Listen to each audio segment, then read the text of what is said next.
It is Sunday, but it is Master Sunday, and I am coming back for a part 2 of exercises that we can do for our body to improve our golf game.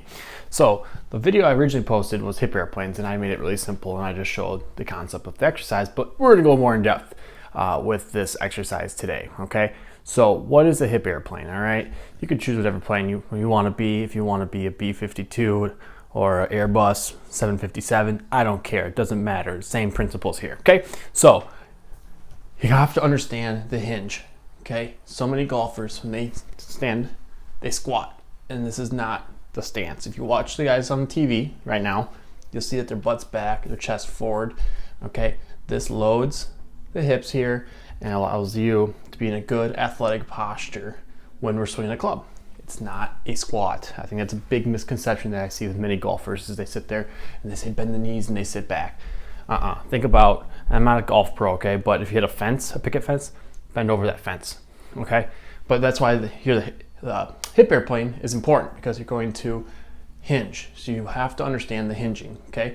If you don't understand hinging, you're gonna struggle with this exercise and golf, most likely. The hinge is so important just for lifting too, because it's our deadlifts, okay? And it's good for back health. So it's just an overall movement that you should learn how to do, okay? So we're going to hinge, and then you kick one leg back, all right? A lot of people, when they do this, when they hinge, they kick that leg back, they're going to want to extend in the back. They're increase that arch that's going on there. Keep it nice and flat and neutral, okay? And the motion now is, you want to think about your rib cage being locked into your hips here. I don't want to see that arch, right? Lock it in. And if you are new to this, you may need something to bounce with. So take your golf club, grab a bar in the gym, and all you're going to do is you're going to rotate at that hip. So your chest and your hips move together. It should not be my hip going and my chest stays, and it shouldn't be me rotating up here and my hip stays. They move together and come down. So this is great for hip external strengthening and hip mobility, okay? Because what we're doing is internal, external rotation of the hip. So when I golf swing, when I go back, okay, I'm internally rotating my trail leg, externally rotating that front leg, and as I come down, then we're externally rotating here, and we're internally rotating over here. So it's a motion that is very crucial to our ability to swing a golf club, all right? So this exercise works on the mobility aspect of it and the strengthening aspect of it, because the external rotators are the big muscles that help produce the power, all right?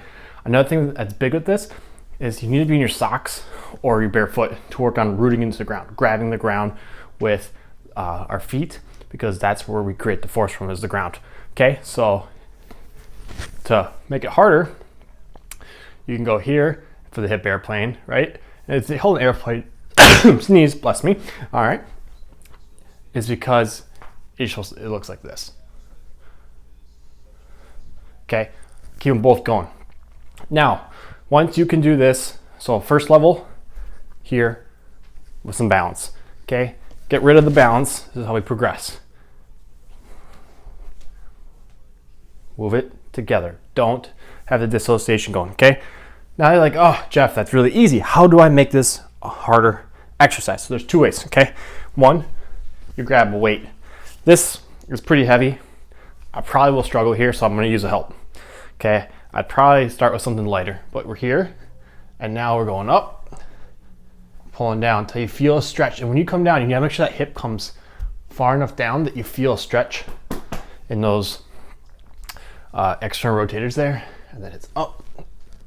Whoop, lost my balance. And down. Up and down. So that's one way to load it, to make it tougher. And then another aspect of a golf swing, right, is creating power. Power is mass times acceleration. So you need to have strength to do that, but then you also need the ability to create strength really quickly, which is power. So what we call this is a pulsation. How we can go boom to really get the muscles going. So hinge, get into that good position, and all you're gonna do is a quick poo, poo, poo. And you're quickly contracting the muscles And why do I make a sound? Because when you grunt, it contracts the abs, and so you hear Serena Williams go, ugh! They're creating that stiffness proximally in the core here to transmit the power from their legs to their arms all the way up. So there is a science to why you hear tennis players go, ugh, and grunt and all that kind of stuff, or pitchers, why they grunt when they throw. Okay? And you need to be doing this exercise on both sides. So that is called the hip airplane. Great exercise for hip mobility. Great exercise to strengthen the external rotators of our hips so that you can keep the hips healthy. And then as you progress, as you get stronger, and as you work on getting quicker, that's going to create power, speed to your golf swing to help you start hitting the ball further with much more ease. Hope you enjoy Masters Sunday, and we'll see if DJ can pull